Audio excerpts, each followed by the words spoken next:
Oke, assalamualaikum warahmatullahi wabarakatuh. Untuk pertemuan minggu ini, itu materi yang akan dibahas yaitu finite difference dari Shoreline model atau dari Shoreline changes model nantinya. Yang nanti akan melanjutkan materi yang minggu berikutnya. Oke, seperti yang sudah kita ketahui, model yang garis pantai untuk yang satu dimensi, yang seperti di pertemuan pertama ya, seperti ini ya. Ini ada fungsi dy per dt sama dengan minus 1 per d dq per dx. Masih ingat kan yang si y-nya kemarin apa? Posisi garis pantai. Terus t-nya ini waktu ya. Terus q-nya itu sedimen transport.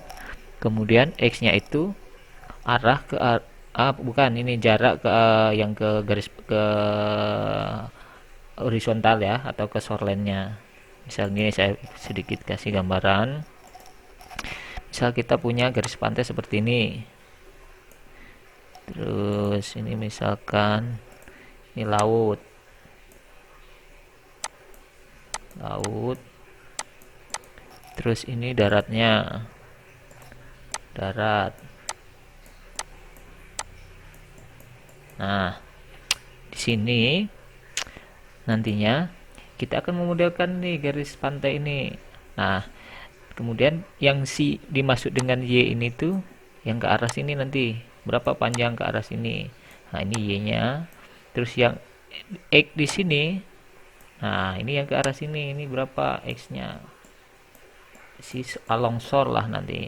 Nah, nanti ini dibagi, dibuat grid-grid karena nanti kan kita akan membuat metode finite difference-nya. Nah, x-nya ke sini, y-nya ke sini nanti. Terus nanti ada overtime. Nah, disimulasikan berapa lama waktunya. Itu ya, kurang lebih seperti ini. D ini ya apa? Batimetri ya, kedalaman di si laut di sini berapa nantinya. Oke. Kita akan lebih ke membahas cara mengerjakan solusi dari persamaan ini nantinya. Nah, kemudian dari persamaan sedimen transport, berarti yang Q ini ya, persamaan sedimen transportnya.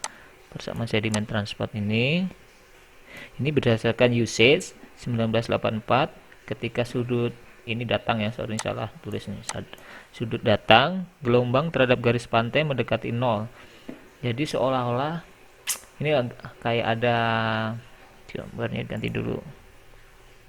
Misalkan ada kayak gelombang lah datang menuju ke arah pantai, terus sudut antara pantai ini kecil sekali ya, jadi seperti kalian tahu itu arus yang ke arah X ini atau yang sering disebut dengan longsor current itu. Nah, kalau misalkan terjadi longsor current di sini, nah sedimennya akan bergerak di sini nanti di sekitar ini. Nah, persamaan sedimen yang diajukan atau dipropos oleh usage ini seperti ini. Nah, inilah persamaan sedimen oleh usage 1984. Q sama dengan 2Q0 alpha 0. Alpha 0 itu yang berarti sudut yang ini ya, sudut antara permukaan si datangnya gelombang dengan longsornya dikurangi dy per dx. dy per dx itu berarti perubahan si shoreline ke arah perubahan panjang ke arah sana ya, ke arah vertikal atau ke arah laut sama ke arah garis pantainya. Nah, ini rumus yang dipropos sama usage. Nah, dari persamaan ini, nah kita kan hubungkan sama yang persamaan di atas ini. Gimana hubunginya? Ntar saya hapus ya, ini kayaknya jadi pusing nanti kalian. Nah, yang ini. Nah, persamaannya dihubungkan. Ini kan ada Q di sini kita punya. Sedangkan di sini kan dq per dx, berarti maksudnya apa? Diturunkan kan si q-nya itu terhadap variabel x atau variabel yang longsor ini. Jadinya gimana? Nah, ini kan dq per dx, berarti ya ini bentuk ini diturunkan terhadap x, berarti d segini ini per dx kan. Nah, sekarang dilihat, ini kan ada dua bentuk lah. Ini kan sebenarnya kan dikali ke sini kali sini kan. Ini kan bentuk ini sama yang ini satu lagi warna hijau. Ini sama yang ini ya. Nah, untuk yang bentuk pertama, ini ada variabel x enggak? Tidak ada kan? Ini kan semua konstanta lah. Q0 ini apa ya, nilai awal dari si sedimen transport. Jadi nanti kalau misalnya kalian memodelkan si sedimen transport, ya dihitung dulu berapa awalnya si sedimen ini. Kemudian A0 tadi alfa, alfa sudut ini. Jadi kan nilainya konstan nantinya juga. Jadi ini konstanta karena nggak ada fungsi X di dua bentuk ini. Jadi ini kalau diturunkan terhadap X jadinya berapa? Konstanta kalau diturunkan, ayo berapa? Merah aja ya. Jadi ini 0 ya nantinya. Karena kan konstanta diturunkan terhadap X nggak ada. Nah, terus yang bentuk kedua ini ada X-nya kan, ini ada variabel X. Berarti ya jadinya apa? D kuadrat, ini kan D kuadrat kan jadinya. DY per DX kuadrat. Jadi DQ itu sama dengan 2Q 0 D kuadrat DX kuadrat. Kan ini kan 0-nya kan dikali ke sini nanti. Ada minusnya ya di belakangnya. Jadilah seperti ini ya nantinya. Nih. Min 20 min 2Q0 ini kan dikali sini. Ya kan minus 2Q0. Nah, ininya dikalikan yang ke sini. Berarti ini kan turunan, ada turunan berarti D kuadrat Y, D kuadrat Y kan. Terus ini kan DX kali DX berarti DX kuadrat. Jadi nanti persamaannya seperti ini ya untuk turunan DQ per DX berdasarkan persamaannya si usage. Nah, akan menjadi bentuk persamaan kuadrat di sini. Nah, setelah itu bagaimana? Nah, setelah itu nanti akan didapatkan hubungannya, ya kita substitusikan ini ke sini, ke atas ini. Ini kan dq per dx kan. Nah, ini ada kan dq per dx, substitusikan, maka akan muncul. Nah, saya hapus dulu biar enggak. Ya, hapus.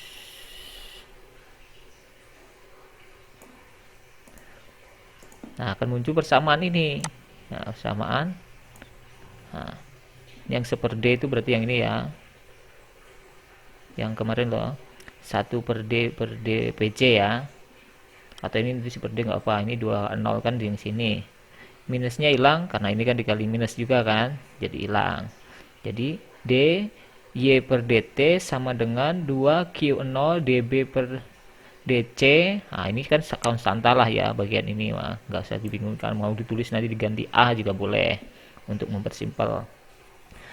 Dikali D kuadrat Y per DX kuadrat. Nah, jadi lihat persamaan ini jadi bukan terkoppel lagi. Jadi ada hubungannya, sini variabelnya jadi Y, ini juga Y, dan ini T, ini X. Jadi persamaannya seperti persamaan parsial diferensial yang parabola.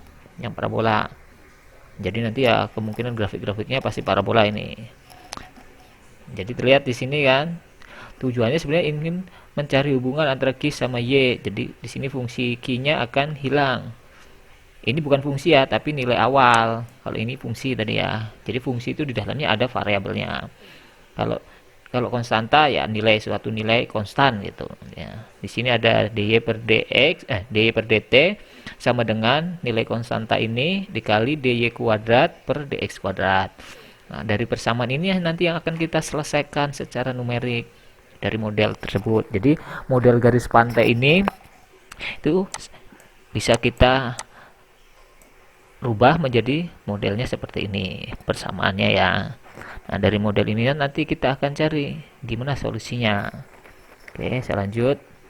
Nah, ini yang akan saya ajarkan di pertemuan kali ini. Itu explicit method atau metode eksplisit. Apa sih itu metode eksplisit? Nah, mari kita bahas. Ini sedikit saya kasih gambaran. Ini seperti apa ya, molekul, bukan molekul lah, apa ya namanya? Ya, buat indeks lah. Ini anggap yang ke arah X ini atau horizontal ini space interval. Jadi misalkan tadi seperti yang kita punya, atau ini ntar ada kayaknya. Nah, seperti ini kan kita ada variabelnya T sama X. Nah, ini dibuat untuk space-nya itu ke arah horizontal, sedangkan waktunya nanti ke arah vertikal. Jadi ini disimbolkan dengan indeks J itu waktu, I itu untuk space atau nanti di sini X ya. Oke, dari bentuk persamaan ini atau persamaan yang garis pantai ini akan kita buat suatu finite difference-nya. Finite difference itu apa? Jadi ya diestimasikan lah, misalkan ini berdasarkan apa, Deret Taylor. Hubungannya sebenarnya ada kayak metode yang kemarin, metode yang Euler itu. Euler kan dari Deret Taylor diambil berapa, kan muncul nanti order satu. Ini kalau turunan order satu tuh biasanya dari order Deret Taylor-nya itu dipotong dari order satunya. Kalau untuk order 2-nya, jadi dari order 2 3 ke seterusnya itu dibuang, dipotong. Nanti kan dapatlah. Tapi kita nggak akan bahas di sini.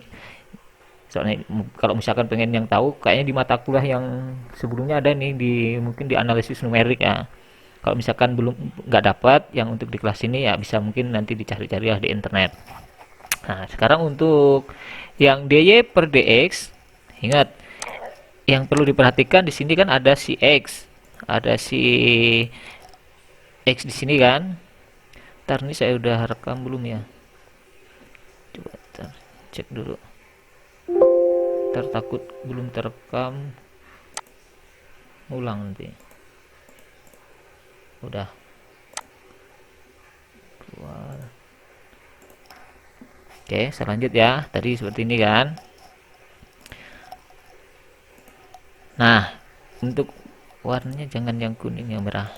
Nah, untuk yang bagian ini dy per dx, dy per dt. Ingat ini t, jadi time intervalnya nanti ya yang j-nya yang kita rubah-rubah. Oke ya. Jadi x-nya ya ditetap. Misalkan di poinnya, di garisnya i ya i saja. Nah, misalkan di sini. Berarti yang berubah-ubahnya nanti ke sini, ke atas, ke bawah gitulah. Ke atas ke bawah lah ya maksudnya. Kalau untuk yang x ini berarti nanti ke samping, ke kanan kiri. Itu untuk yang perlu diperhatikan. Nah, yang pertama, nah ini muncul tiba-tiba, ini apa Pak maksudnya? Ini kan dy per dt. Nah, ini kalau dibuat finite difference-nya itu akan jadi seperti ini, yij plus 1. Maksudnya apa? Ini kan yi. Nah, ingat, lihat nih, yij plus 1 berarti di sini. Ini kan ada indeksnya ij plus 1 kan. Nah, berarti sini nilai ini tuh ya. Yij plus 1 dikurangi Yij, berarti ini ya, Yij. Jadi untuk membuat suatu finite difference dari order 1 ini, berarti nilai yang ada di molekul ini dikurangi nilai yang di sini dibagi delta T. Delta T ya panjangnya ini nanti. Ini kan delta T. Deltanya ya, delta T-nya ini berapa, panjangnya segini. Jadi gridnya lah, dari satu ke sini loncatnya itu berapa panjangnya, delta T. Di sini paham ya? Untuk order 1, ini saya hapus biar nggak bingung. Jadi untuk ini berarti yang nilai di sini dikurangi yang di sini. Oke ya. Dibagi delta T-nya. Ini untuk order 1 terhadap T. Ingat nih terhadap T. Kalau terhadap X ya beda, berarti nanti ke sini sama ke sini ya. Sedangkan yang untuk X-nya order 2 ini. Nah, order 2 itu gimana? Nah, untuk order 2, ini kan terhadap X berarti kanan kiri nanti bergeraknya. Di sini dilihat y plus 1. Nah, y plus 1 yang mana? Berarti ini kan. Y plus 1, J kan ini. Berarti nilai ini dikurangi 2 YIJ, berarti yang ini ya. Karena kan IJ ditambah YI min 1 J, berarti ini ya. Nah, ini 2 ini dari mana Pak? Ini dari yang rumus si Deret Taylor tadi. Kalian jangan bingung. Pokoknya intinya untuk mencari order 2 terhadap X berarti ke horizontal.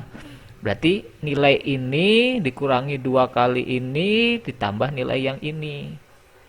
Kalau misalkan waktu dikuadratkan berarti ya ini dikurangi 2 ini dikurangi ditambah yang ini. Ingat kalau waktu ke atas. Ya ini kan karena definisi kita waktunya ke atas, ininya ke samping. Disesuaikan ya. Kalau misalkan dua-duanya space boleh juga. Biasanya kalau kita mau buat space yang di 2 dimensi, dimensi X sama Y. Ingat Y di sini bukan dimensi ya, tapi panjang si garis pantainya. Si posisi garis pantai ini bukan, jadi bukan variabel space kita ya, tapi dia sebagai nilai garis pantainya. Jangan bingung kan, takutnya karena kalian seringnya ketemunya kan XY, posisi X-nya itu horizontal di ke arah mana ya, ke arah kanan, yang satunya ke arah 90 derajatnya, bukan ya. Y-nya ini garis pantainya, X-nya ini posisi space ke arah Karena makanya disebutnya satu dimensi karena space-nya cuma X doang. Oke ya. Kalau nanti dua dimensi ya berarti ada space-nya juga. Ini bukan space, ini waktu. Oke, saya lanjut. Nah, dari bentuk ini, dua ini kan, terus saya hapus biar nggak bingung. Nah, dari dua bentuk ini nggak bisa dihapus ya yang ini. Tolong nggak apa ya. Nah, dari dua bentuk definite difference ini dimasukkanlah ke yang atas. Berarti ini kan lari ke sini, ini lari ke sini. Terus yang ini lari ke sini. Jadi dapatlah persamaan finite difference-nya seperti ini. YIJ plus 1 kurangi YIJ dibagi delta T, ini kan, sama dengan A YI plus 1J dikurangi 2 YIJ ditambah YI min 1J dibagi delta X kuadrat. Ya, karena ini order 2, jadi deltanya ini X kuadrat, ini berdasarkan penurunan dari deret Taylor. A di sini, nah di sini yang ini loh saya sebut tadi kan konstanta ya, kita biar nggak banyak-banyak nulis, kita misalkan A-nya 2 Q0 dB per dc, karena ini semua konstanta kan, bukan variabel, jadi nilainya itu ya suatu nilai konstan nantinya. Oke, dari situ kita rearrange kan, kita atur ulang. Nah, jadi ini nilai y-nya ini sendiri berdiri sendiri, ini pindah ke sini kan, jadi jadinya a delta t delta x, ini kan tinggal pindah ke sini kan, dikali komponen ini kan, y, i, j dan seterusnya. Nah, ini pindah ke sebelah kiri, sebelah kanan, dapat jadi plus kan ini.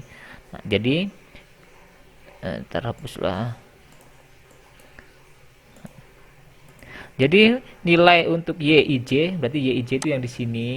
Ingat ya, itu sama dengan nilai yang di sini ditambah komponen-komponen yang di sini ya kan. Nah, makanya disebut dengan implisit, karena apa? Untuk mencari nilai yang setelahnya itu lihat di waktunya kan, berarti misalkan waktu kita akan menghitung stepnya itu setiap misalkan sehari sekali. Nah, misalkan ini hari ini besok. Nah, kita akan menghitung nih garis pantai besok itu gimana. Nah, berarti di sini kan, nah kita akan menggunakan apa? Garis pantai pada waktu sekarang itu dengan space yang di sebelah kirinya sama yang di tengah-tengah. Jadi maksudnya implisit itu untuk mencari nilai ini itu berdasarkan nilai yang diketahui sekarang ini, 3 ini. Makanya metode ini disebut dengan metode implisit karena semuanya diketahui kan di sisi kirinya ini. Jadi hanya satulah di sininya. Emang ada metode yang lain, Pak? Ada, nanti kita akan bahas. Nah, kita bahas ya, kita lanjut dulu. Nah, namanya metode implisit. Implisit itu yang bagaimana? Ya, sebenarnya hampir sama kayak ini nantinya. Misal ini persamaan tadi, persamaan garis pantainya. Nah, yang membedakan di sini saja. Ya, di bagian orde satunya. Turunan terhadap T-nya. Kalau yang tadi kan ngitung T-nya kan ini dikurangi yang ini kan. Kalau sekarang kita pakai yang dihapus biar nggak bingung. Pakai nilai yang sekarang sama yang kemarin ini. Nah, biasanya metode yang kayak gini disebutnya dengan backward. Kalau yang tadi forward, karena untuk menilai ini tuh sama nilai yang setelahnya.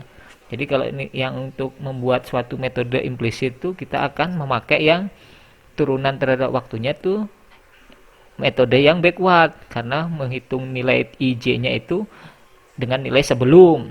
Kalau yang forward itu nilai IJ-nya itu didapatkan dengan nilai setelahnya. Jadi ada dua komponen lah, komponen di tengah sama di atas. Kalau yang implisit ini munculnya karena si waktu turunan terhadap waktunya itu dipakai yang tengah sama yang bawah atau yang IJ sama J-1. Ingat yang berubah-ubah ini J-nya ya karena kan waktu. Ingat poin dilihat kalau ini yang di sini T berarti yang akan berubah-ubah itu indeksnya si J. Kalau nanti X berarti yang berubah-ubah indeksnya si I. Ininya I. Jangan dibingungkan ya. Oke, selanjut.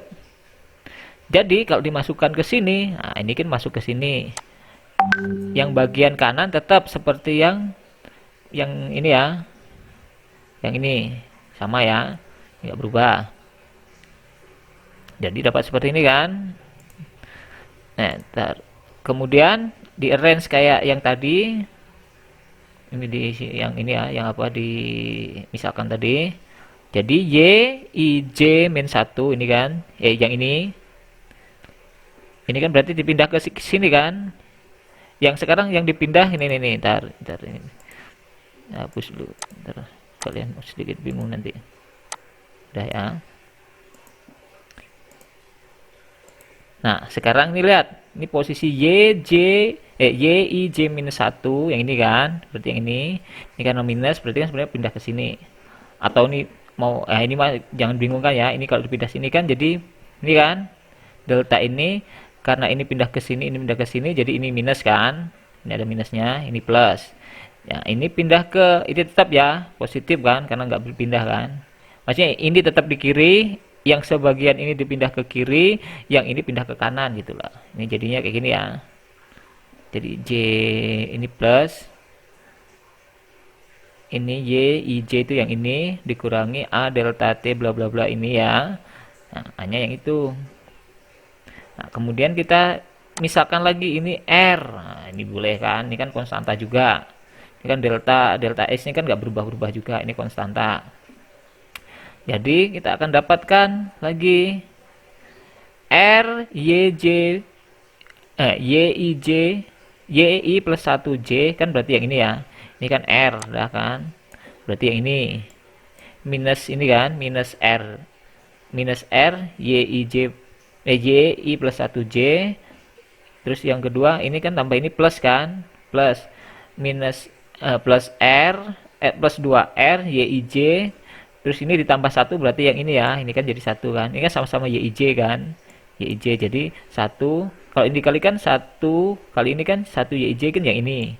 Oke kan? Paham? Terus yang ini kan 2R Y I J berarti yang ini ya, kali yang ini. Ini kan minus kali minus jadi plus. Di plus 2R Y I J.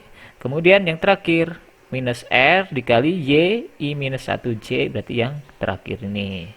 Oke, paham dari sini. Terus yang Y I J minus 1 yang ini ya. Nah, jadi posisi terakhirnya seperti ini untuk implisit. Kenapa yang ini disebut implisit? Nah, sekarang kita lihat kenapa. Ntar saya hapus. Oh, kenapa? Nah, sekarang dilihat dari persamaan ini yang terakhir nih, dari Venn yang terakhir. Y I J minus 1 berarti yang ini kan. Paham? Y I plus 1J berarti yang Y I plus 1 ini ya. Bener nggak? Salah ntar balik. Y I plus 1 ini ya. Y I plus 1J. Kemudian Y I J yang ini. Ini hapus dulu. Ini enggak ada. Terus yang terakhir Y I min 1J berarti yang ini. Lihat.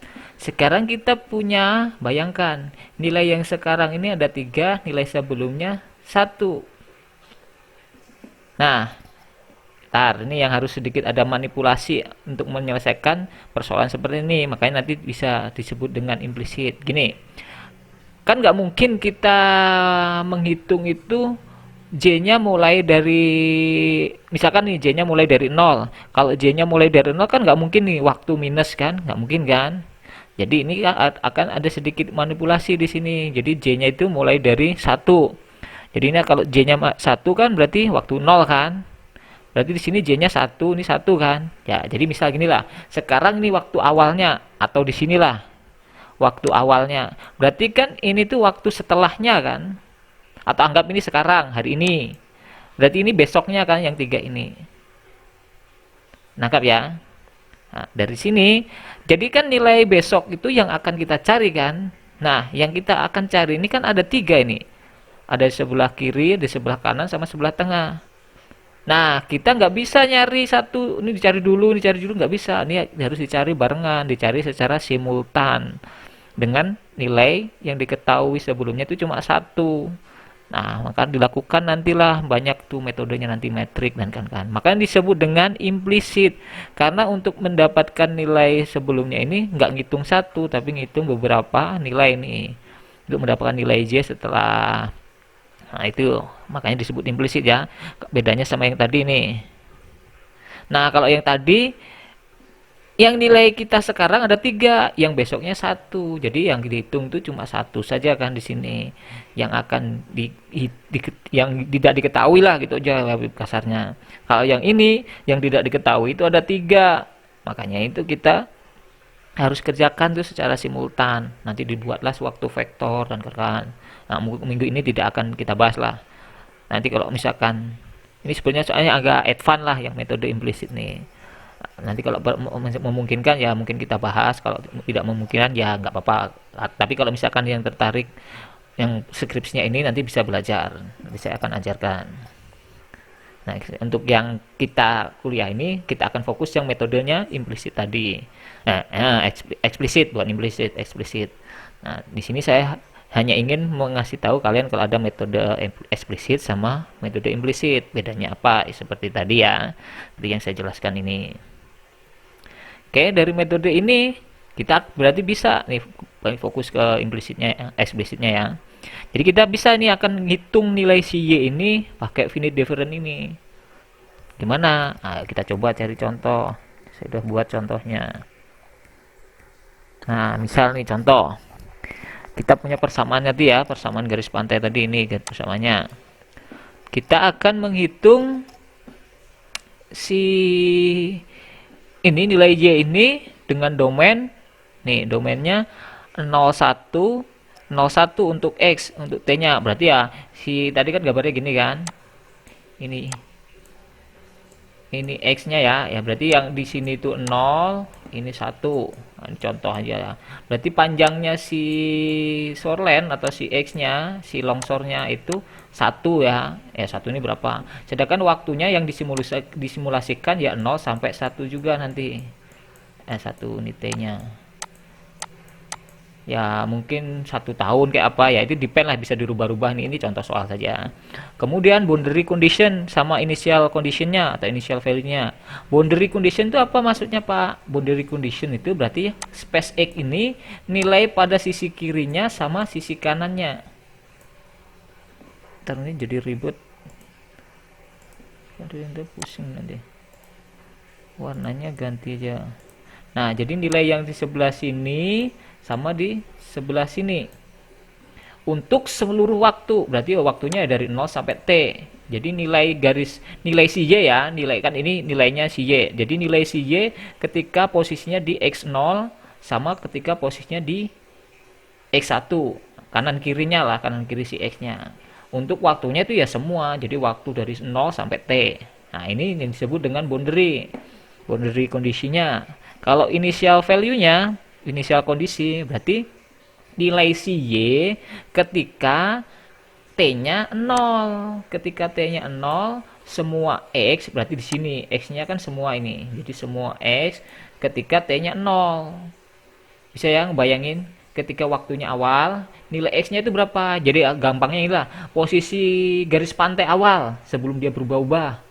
Nah, itu nilai kondisi awal atau initial value atau initial condition yang banyak. Nah, untuk soal ini diberikan initial kondisinya atau IC-nya ketika ini X-nya ke semua X untuk waktu 0 itu sin Px. Nah, ini contoh ya. Kemudian boundary-nya, boundary untuk yang boundary kiri ketika X0 semua waktu itu 0, berarti 0 di sini nanti. Kemudian ketika di boundary kanan itu juga 0. Ini contoh aja ya. Nah, ini gimana cara menyelesaikannya? Nah, kita langsung apply aja itu ke software ya. Saya akan ajarkan sedikit biar ada gambaran kalian nanti. Ntar saya buka dulu. Buka softwarenya, saya pakai MATLAB ya. Ini saya udah buat codingnya, tinggal apa ya, biar saya jelaskan lah maksudnya. Nah, seperti yang kemarin metode Euler, metode apa kemarin Rounscoot ya. Nah, ini mirip-mirip lah. Kemarin buat ODE, kalau yang sekarang buat PDE. PDE itu apa? Udah dijelaskan di awal ya.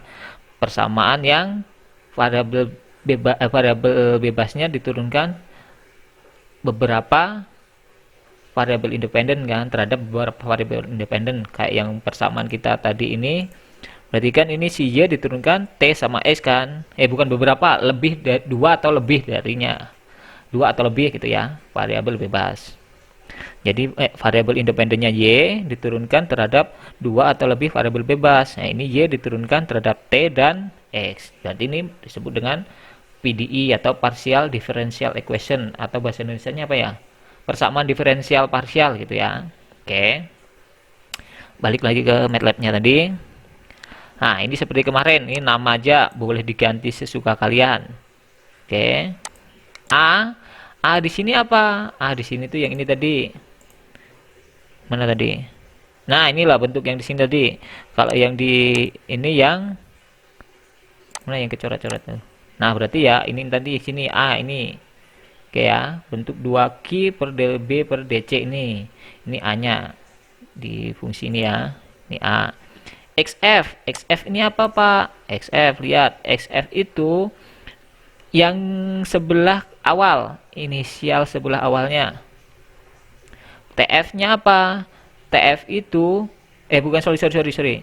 XF itu berarti yang untuk X yang sebelah kanan. Jadi itu apa ya?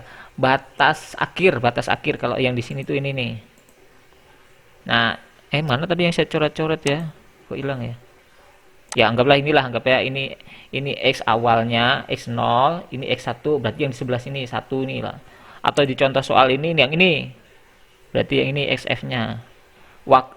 Jarak akhirnya lah, space akhirnya.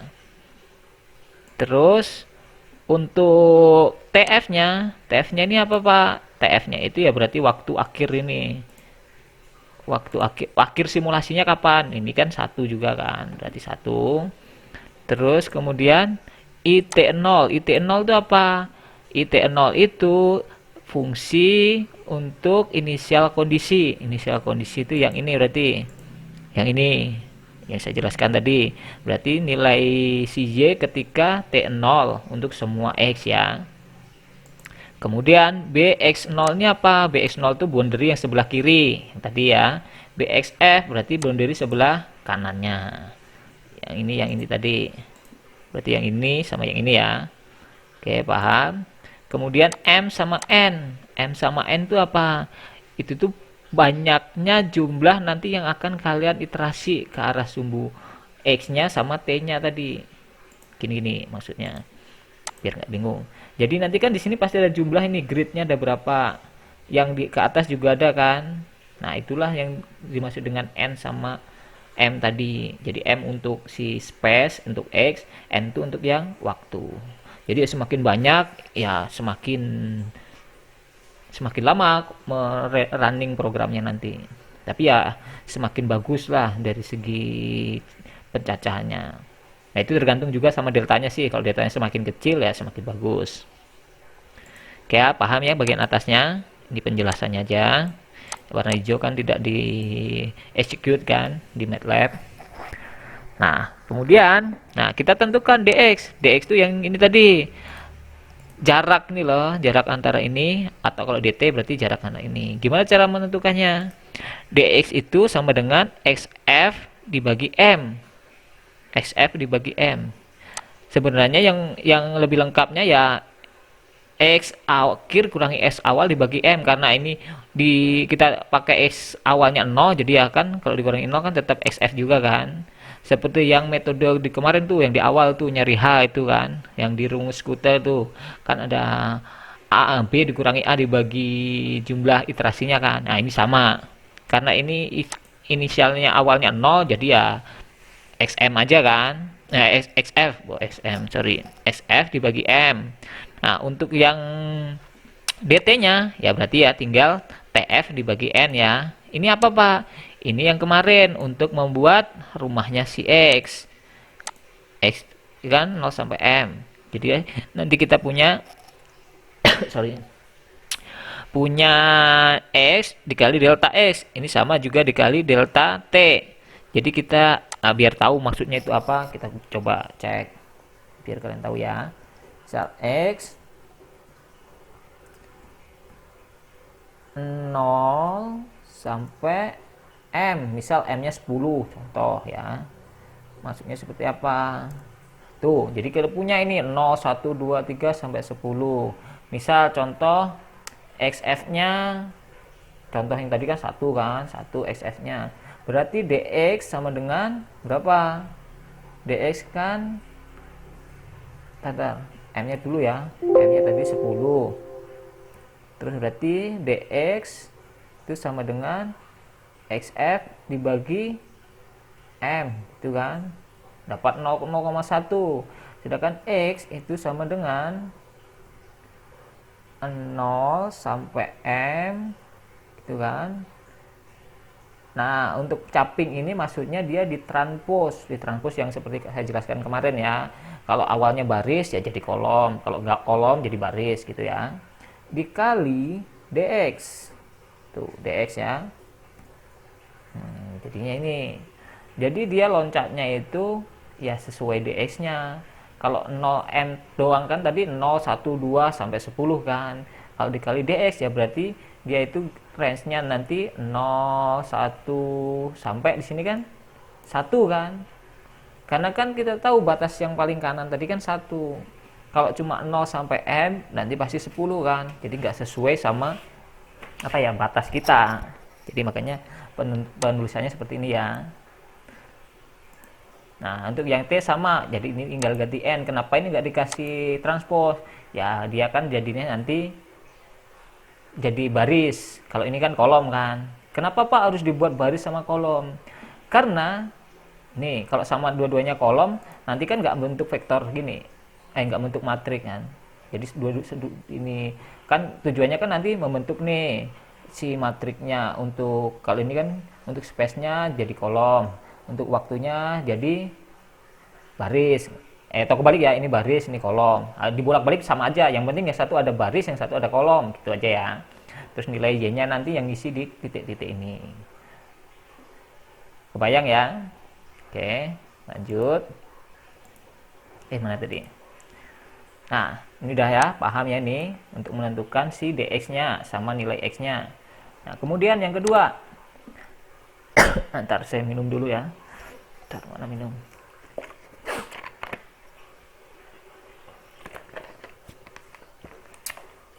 Nih, for i1m+1.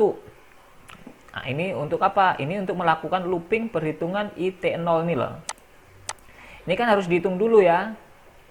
Jadi untuk menghitung nilai awal, bukan nilai awal, nilai pada waktu akhir. Ini kan waktu akhir kan, karena kan 1 kan waktu akhirnya tadi kan di soal 1 kan. Tuh, mana sih? Nih, t-nya akhirnya 1. Maksudnya yang di mana? Untuk semua i, ini dapatnya itxi. Ini ya, untuk n. Tantar saya minum dulu, saya pause dulu. Oke, selanjut tadi sorry tadi ya, minum dulu, agak batuk-batuk nih. Oke, tadi dari sini ya. Tadi sepertinya agak keliru ya, tadi yang ini kan 1 tadi saya bilangnya kan apa, nilai untuk ini inisial kondisi untuk yang di sebelah untuk semua waktu. Ini kan waktu ya, ini untuk x, ini untuk waktu. Ingat 1 gini, tadi saya bilangnya ini kan waktu terakhir. Bukan waktu terakhir. Kenapa bukan? Ini lihat. Karena indeks yang di sini kan kita mulainya 1 sampai m+1. Mulainya bukan 0 kan. Ingat, kalau 0 itu buat kita lah waktu kita 0, tapi dalam menuliskan indeks di sini ya kita sebenarnya bisa sih. Coba kita cek ya, 0 sampai 10 ini muncul nggak? Sebenarnya bisa sih. Ini nggak apa-apa ya. Ini bisa aja diganti 0, ini nanti mulainya dari ini contoh ya. Jadi ini waktu yang awal lah. Ini maksudnya di sini. Maksudnya yang ini tadi. Ini kan nilai si y ketika t-nya 0, ini t-nya 0 ya. Berarti kalau di sini nanti t awal lah, bukan t0 lah, t awal lah, biar nggak bingung ya. Ketika t-nya awal, untuk semua nilai X. Berarti X-nya nanti dimasukkan nih semua. Kalau ini ada fungsi X ya dimasukkan semua X. Makanya di sini tadi persamanya, codingnya, ini lihat. Ini kan mulainya indeksnya, indeks itu maksudnya nanti buat loopingnya lah. Berarti kita meloopingnya itu dari 1, 2, 3. Makanya di sini ada n plus 1.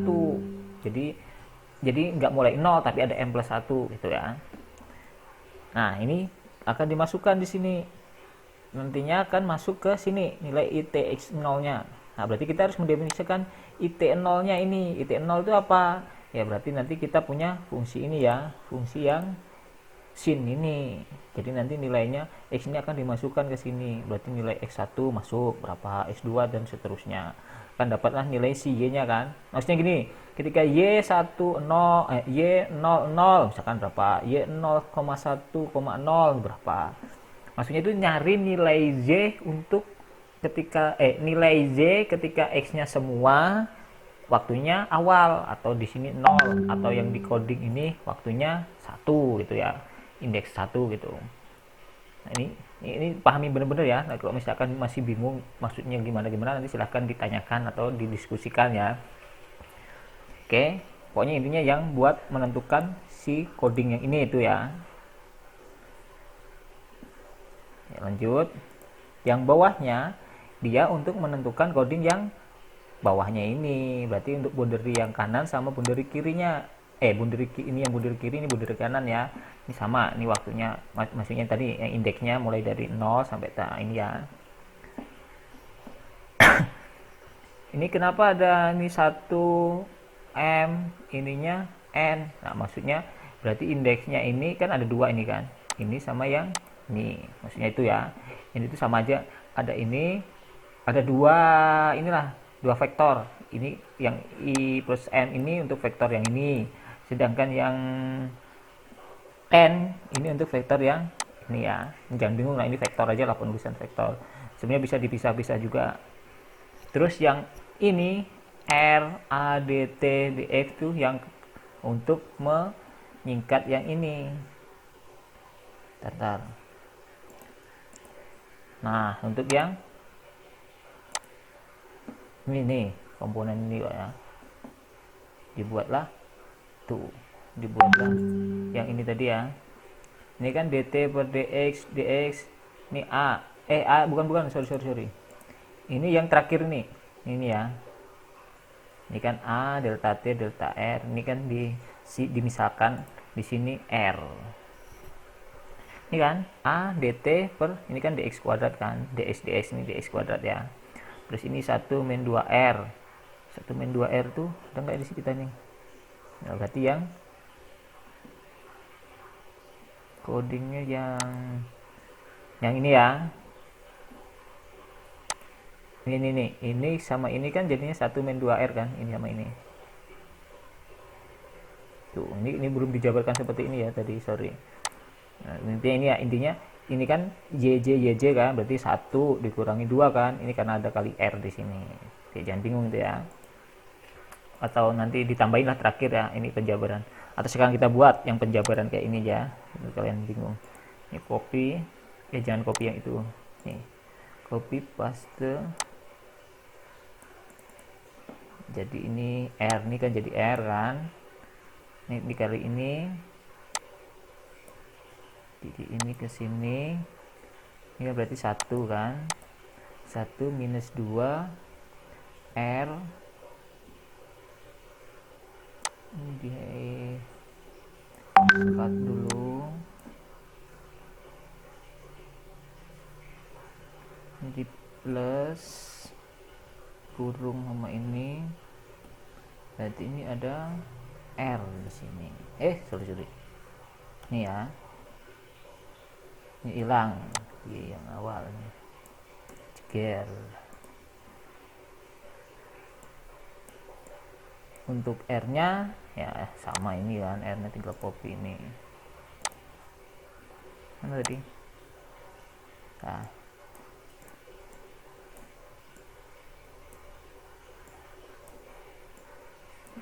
nyelip nggak apa ya. Nah, maksudnya ini ya, ini kan ini dikurangin ini dikali ini kan ya, maksudnya ini 1 minus 2 R kan, sorry, R nya harusnya di dalam nih, R nya harusnya di dalam, R ini ya. Nah, 1 minus 2 R Y I J kan, ini kalau dikali ini kan jadi ini kan yang bagian tengah ini, kalau ini 1 kali Y J kan yang depan ini, terus ini yang R I J berarti yang ini R J R I minus 1 J yang ini ya. Oke, makanya di sini ada bentuk ini R 1 minus 2 R tuh untuk mewakili yang ini tadi, ini bentuk ini. Nah, biar di programnya sih simple, sebenarnya nggak dibuat sedetail ini pun juga nggak apa, ini suka-suka kalian. Terus kemudian kita akan melakukan looping nih, inilah yang intinya mah di sini. Jadi kenapa K-nya ini mulai dari 1? Karena apa? Tuh, ini kan di sini ada K plus 1 kan. Terus yang di sini I kan indeksnya si apa namanya? si X, si space-nya ya. Ini untuk waktu di sini sebagai diganti K. Kenapa ini diganti K, Pak? Nggak IJ lagi. Ya ini indeks aja ya, jangan bingung lah pokoknya ya. Pokoknya yang kiri itu sebagai space, yang kanan sebagai waktu gitu ya. Mau diganti Z apa, yang penting konsisten sama ini. Kalau ini K ya ini K, ini J ya nanti J gitu. Ini simbol-simbol aja. Taruh batuk lagi, saya minum dulu. Saya pause dulu. Oke ya, selanjut. Nah, ini untuk K berarti nanti indeks untuk waktu ya. Terus yang I itu berarti untuk X-nya atau space di sini. Kenapa ini mulainya dari 2, Pak?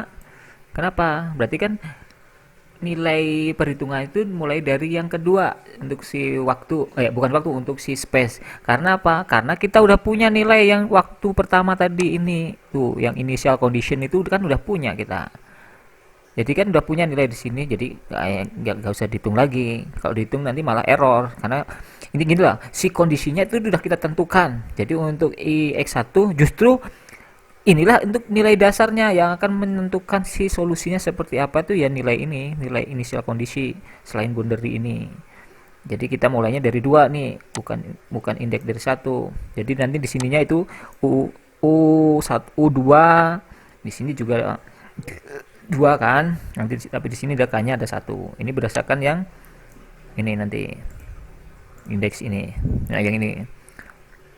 Cara ngitungnya tadi kenapa ini enggak dari 1? Karena yang tadi ya kondisinya udah kita punya kondisi awalnya.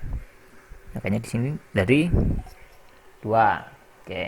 Nanti coba diperhatikan, dipahami lah. Ini kalian bingung nanti dari mana munculnya, saya hapus ya. Jadi nanti pahami, kalau misalkan dibingungkan, oh Pak saya bingung di sini, silahkan didiskusikan. Oke, programnya selesai untuk metode eksplisit ini. Untuk menghasilkan persamaan yang seperti ini, persamaan parabolik ini, domainnya seperti ini, inisial kondisi seperti ini, boundary ini, seperti inilah programnya. Nanti kalian yang udah punya MATLAB, silahkan dicoba. Nah, terus gimana cara menjalankan? Ya seperti kemarin, tinggal di copy ini. Tapi ingat, ini kan banyak isi-isiannya kan, A-nya berapa, X-nya berapa. Nah, ini saya udah coba buatkan programnya juga. Misal, contoh kita gak susah lah, A-nya anggap 1. Maksudnya yang A itu di sini ya. Berarti ini tuh dianggap nilainya 1 lah. Contoh, ini nilainya 1. Kemudian ITX 0, berarti yang ini. Ini kan fungsi inisial kondisi awalnya, ini tulis sin px, sin px ya. Nah, ini kan tulis kan sin px. Ini cara menuliskan rumus, berarti ini variabelnya terhadap variabel t, variabel x. Ini ya di sini sampai variabel rumusnya itu yang ini aja, bukan rumus sih, persamaannya ini ya, sin px, sin p dikali x, oke ya. Ini equation mah dari buku nih, saya hapus dulu, bingung nanti.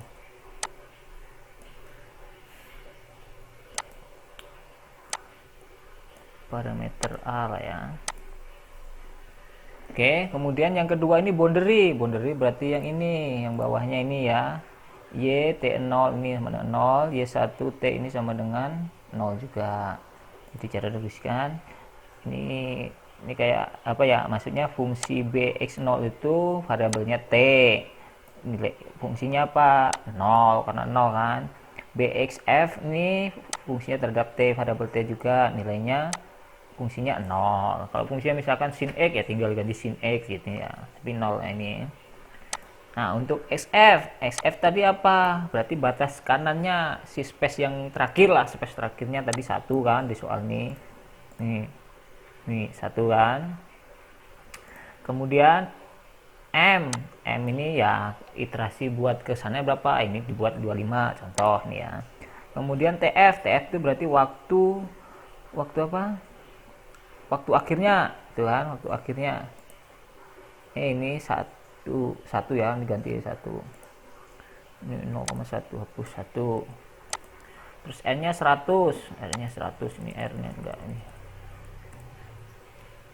Terus si apa? Ini ya, ini fungsinya. Ini enggak bingung ya ini ya. Ini mah bisa ditentukan nanti kalau misalkan persamaannya enggak apa namanya? Enggak stabil, tinggal dirubah-rubah si M-nya. Ini karena akan ada persamaannya nanti stabil atau enggaknya sebenarnya ada penjelasannya. Tapi itu nantilah. Nanti saya jelaskan berikutnya. Sekarang kita menjalankan programnya dulu. Habis itu panggillah yang fungsi ini tadi, yang fungsi atas ini tinggal copy, paste ke sini. Sama kan? UXT sama. Nah, PDE head bla bla bla dan seterusnya. Nah, tinggal dijalankan di running. Sudah selesai. Pengen tahu fungsinya apa hasilnya? Nah, misalkan kita pengen plot mesh, ya, tinggal di plot mesh-nya aja. Mesh itu membuat plot 3 dimensi ya antara T, X sama U. Tuh nih 3 dimensinya seperti ini. Nah kemungkinan kalau gini itu tidak stabil. Nah, tidak apa lah ya, ini tidak stabilnya urusan nantilah. Yang penting kita keluarkan muncul dulu ya. Kemudian untuk memplot yang satu dimensi antara U sama X misalkan, ini contohnya, ini udah saya buat. Plot. Kalau hasilnya nggak stabil biasanya nanti plotnya juga agak aneh-aneh. Nah kayak gini agak nggak stabil ini berarti. Nah ini nantilah kita bahasnya tidak kestabilannya nih. Untuk sekarang kita membuat ini aja. Sebenarnya untuk menentukan tidak stabil nanti tinggal dirubah-rubah di nilai M ini, di M nya ini. Jadi iterasinya berapa biar tidak stabilnya. Mungkin minggu depan lah kita bahas lebih detail lagi tentang kestabilan ini. Kita briefly lah. Nah, nanti kalian pelajari, pahami dari video ini, terus dilihat-lihat ya tadi. Nanti dibuatlah resume ya dari video ini biar kalian semakin paham. Terus nanti kalau yang ada MATLAB silahkan dicoba. Nah, nanti mungkin ujian-ujiannya akan seperti ini juga ya. Jadi persiapkan. Untuk mungkin minggu depan kita kuis lah. Nanti saya infokan lagi lah pasti atau tidaknya ya. Tapi yang jelas kalian harus ini ya dipelajarin bener-bener nih metode ini. Ya kira-kira udah nih materinya cukup lah untuk minggu ini ya, udah lumayan nih. Jadi nanti dibuat resume ya, untuk buat resume nanti dikumpulkan di Hilmi ya, seperti biasa di kolektif ke Hilmi. Kira-kira berapa hari ya sekarang? Hari Senin ya, nggak apa-apa lah sampai betasnya sebelum kuliah minggu depan ya. Jadi saya kira cukup lah untuk materi kali ini. Nanti kalau yang masih bingung di bagian apa silahkan didiskusikan dan ditanyakan. Untuk minggu ini saya kira cukup. Saya tutup ya perkuliahannya. Assalamualaikum warahmatullahi wabarakatuh. Semoga bermanfaat yang saya sampaikan ini untuk kalian semua.